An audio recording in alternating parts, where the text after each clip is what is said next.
એ લાલા તું શું કરે છે? કેમ કાપી નાખે છે ટપ? તારા માટે ગાડી બનાવું છું. એ લાલિયા તને તો શરમ આવે છે કે નથી આવતી? તું તો શીખર શું કરવા બેઠો છે ઘરમાં? મમ્મી હું ખાલી સૃષ્ટિ માટે ગાડી બનાવું છું. ના મમ્મી માર તો હવે ગાડી જોઈએ. બેટા તું છાની રહી જા, તને હું શોપિંગ કરવા લઈ જાઉં છું. તું લ્યા ગાડી બનાવી દેજે.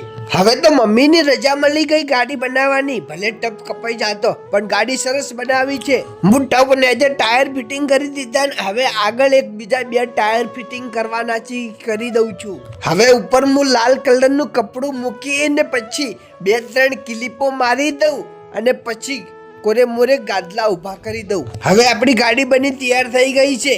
ખાલી હવે હું સીટો બનાવીને સીટો ભરી દઉં છું. ત્યાં સુધી તમે મિત્રો લાઈક કરી દો, ચેનલને સબસ્ક્રાઈબર કરી દો, વિડીયોને શેર કરી દો. મમ્મી જોઈ લે, હવે ગાડી બનાવી દીધી. ભૈયા મસ્ત ગાડી બનાવી, મને ચલાવવા તો દે. જેવી ચલાવતા ઊંધી ચાલે છે. સૃષ્ટિ ચલાવતા આવડવું જોઈએ.